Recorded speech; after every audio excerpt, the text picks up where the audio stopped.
अस्सलाम वालेकुम दोस्तों, कैसे हो। उम्मीद करता हूँ कि सारे दोस्त खैरियत से होंगे और इंशाल्लाह खुशी से होंगे, ठीक ठाक होंगे।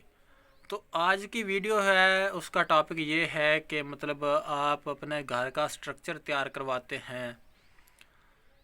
आप सोच रहे होते हैं कि भाई हम घर का काम करवाना चाहते हैं या फिर मतलब प्लाट ले लिया है, उसके अंदर काम कैसे शुरू करें, किस तरह करें, ठेके पे दें या फिर दिहाड़ी पे करवाएं, क्या करना चाहिए। इसके लिए कंप्लीट मालूमात देने वाला हूं, लेकिन उससे पहले आपने वीडियो कंप्लीट देखनी होगी, फिर आपको बात की समझ आ जाएगी। और यूट्यूब चैनल को जिन दोस्तों ने अभी तक सब्सक्राइब नहीं किया हुआ, वो हमारे यूट्यूब चैनल को सब्सक्राइब करके हमारे मेंबर बन सकते हैं, क्योंकि मेरे यूट्यूब चैनल पर बहुत सारी अच्छी अच्छी वीडियोस मौजूद होती हैं। जैसा कि मैं आपको पहले भी बहुत सारी मालूमात दे चुका हूं, इंशाल्लाह आगे बहुत सारी मालूमात देते रहेंगे।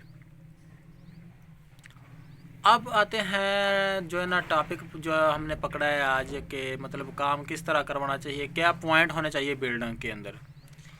सबसे पहले जिस जगह पर आप काम करवाना चाहते हैं उस जगह पर आपने क्या करना है कि पानी का इंतज़ाम लाजमी होना चाहिए। गौर से सुन लेना, पॉइंट बहुत अहम और जो है ना इम्पोर्टेंट है। पानी का इंतज़ाम लाजमी होना चाहिए, और पानी मतलब बोर का होना चाहिए। ये नहीं कि आप किसी खाले वाला पानी ले आएँ, खाला बोर वाला पानी होना चाहिए उधर। अगर तो आप 5 मरले का घर या 10 मरले का घर बड़ा बनाना चाहते हैं तो उसके लिए पानी का इंतज़ाम खुला होना चाहिए, ये मैं आपको बता दूं। ये तो हो गया ना पानी का इंतज़ाम। उसके बाद रेत, अगर आप सीमेंट की चिनाई लगाते हैं, रेत अच्छा होना चाहिए चिनाई के लिए। सीमेंट जितनी बोरियां लगाते हैं, पहले आप बुनियाद के जितना बुनियाद के ऊपर लगाना चाहते हैं वो ले आएँ। उसके बाद फिर ऊपर जितना लगवाना चाहते हैं फिर वो बाद में आता रहता है आहिस्ता आहिस्ता से। एक और बात, ये 2 पॉइंट मैंने बता दिए। तीसरा पॉइंट के बुनियादें गुनिया में निकालना चाहिए। बिल्डिंग की बुनियाद बिल्कुल गुनिया में होनी चाहिए। गुनिया में बुनियाद निकालें, निकालने के बाद अच्छे तरीके से पमाइशें वगैरह करें, करने के बाद निशान लगाएं, बुनियादें निकालें। निकालने के बाद फिर आपने क्या करना है, चौथा पॉइंट जो आता है, 3 पॉइंट मैंने आपको बता दिया, चौथा पॉइंट जो आता है उसके अंदर पानी छोड़े। बुनियादों के अंदर, बुनियादों के अंदर जब पानी वगैरह छोड़ देंगे तो उसे 1 दिन के लिए पानी पी लेने दें अच्छे तरीके से बुनियाद को। नए जो नया काम शुरू कर लेते हैं उसके लिए 1 दिन के लिए जब बुनियाद पानी पी लेती है अच्छे तरीके से, उसके बाद उसके अंदर रोड़ी कूट के डालें।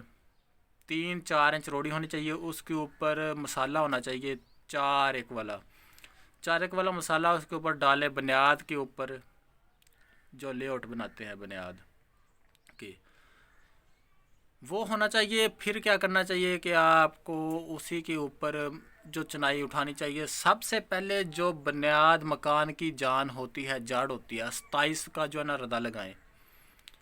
27 के ऊपर फिर आप मतलब 22 के लगाएं, फिर 18 के लगाएं, उसके ऊपर 13 लगाएं, फिर 9 इंच वाली चुनाई लगाएं। तो ये आपके लिए अच्छी मालूमात है। और एक मालूमात और 2-3 पॉइंट की बातें हो रहे हैं कि भाई काम किस तरह करवाएं, किस ठेकेदार से करवाएं, मतलब उसको क्या क्या पता होना चाहिए चीज़ें। भाई ठेकेदार मतलब जब ठेकेदार कोई बनता है तो उसे समझ लें कि सब कुछ पता होता है पहले से मौजूद, उससे जो है ना सारी मालूमात तो उसके पास होती हैं। फ़र्क ये होता है कि कुछ तो वो उन मालूमात पर अमल करके काम करते हैं, कुछ लोग जो होते हैं वो कुलिये के बिना ही काम स्टार्ट कर देते हैं। काम तो हो जाता है लेकिन वैसा नहीं होता जैसा कुलिये के मुताबिक होता है। ठेके पे काम देने से आपको ये फ़ायदा होता है कि अब ठेकेदार या मतलब दिहाड़ी पे काम करें या फिर ठेकेदार से करवाएं, वो बताने वाला हूँ आपको।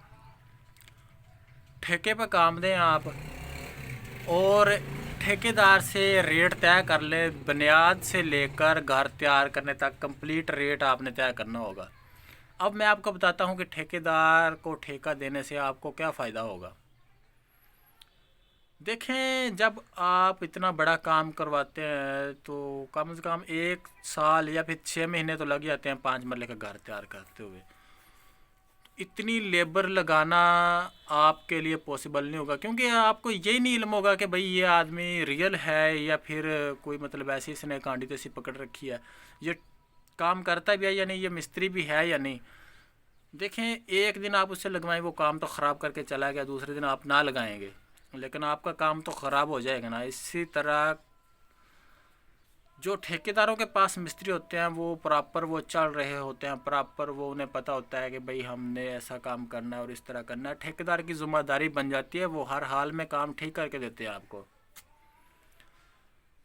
ठेकेदार को काम ठेके पे देते वक्त एक अपना बंदा छोड़ दें ऊपर, जो ईंटों को पानी लगाए, ऊपर निगरानी रखे। निगरानी मकसद मसाला किस टाइप का मिक्स हो रहा है, चिनाई को पानी किस टाइप का लग रहा है, और कोई चीज़ की ज़रूरत हो तो वो आपका एक बंदा जो लाजमी काम के ऊपर मौजूद होना चाहिए। काम ठेके पे करवाएं तो बेहतर है। हाँ, अगर 10-20 हज़ार 30 हज़ार मिसाल के तौर पर अगर आपको 10-20-30 हज़ार ज़्यादा देने पड़ते हैं तो वो ना सोचें, आपका काम ठेकेदार ही अच्छा कर सकते हैं। जैसा कि मैं खुद भी ठेकेदार हूँ, कंस्ट्रक्शन वर्क करता हूँ और अल्लाह के फजल व करम से ये मेरा चैनल बनाया हुआ है और इसके ऊपर वीडियोस भी अपलोड करता हूँ। तो इसी तरह मेरी एक कोशिश होती है कि काम ठेके पे करवाएं। हाँ, अगर आपका 8-10 दिन का काम है फिर आप दिहाड़ी पे भी करवा सकते हैं। उसमें से ये होता है कि मतलब आपको कोई इतना ज़्यादा लॉस नहीं आता, ना आपको ज़्यादा जो है ना इतनी ज़्यादा आपको मेहनत करनी पड़ती है, तो ये तरीक़ेकार होता है। तो वीडियो अगर आपने देख ली है शुरू से लेकर एंड तक तो वीडियो को लाइक कर दें, जो नीचे नीले कलर का बटन होता है, और यूट्यूब चैनल को सब्सक्राइब कर दें। मैं आपके लिए ऐसी और अच्छी अच्छी वीडियोस लेकर आता ही रहूँगा। तो मुझे उम्मीद है कि जो नए दोस्त मुझे ज्वाइन करते हैं वो मुझे सब्सक्राइब करेंगे। अगर कोई भी मशवरा चाहिए हो तो वो वीडियो के डिस्क्रिप्शन में मेरा व्हाट्सएप नंबर पड़ा होता है, वो आप उठा लिया करें उधर से और मुझसे रब्ता कर लिया करें। कोई भी मशवरा हासिल करना चाहते हैं या फिर किसी भी चीज़ की मालूमात लेना चाहते हैं तो बराह रास्त मुझसे रब्ता करें, तो मैं आपको इंशाल्लाह अच्छा मशवरा दूंगा। वीडियो बहुत लंबी हो चुकी है, दीजिए इजाज़त अगली वीडियो तक। इस वीडियो के अंदर मैंने आपको 3 बातें बताई। बुनियाद किस टाइप की होनी चाहिए, पानी होना चाहिए, ठेकेदार से काम करवाना चाहिए, ये सब कुछ इस वीडियो के अंदर मैंने बताया आपको। तो ओके बाय, खुदा हाफिज़, थैंक यू दोस्तों। अगली वीडियो देखने के लिए यूट्यूब चैनल सब्सक्राइब करके रखें।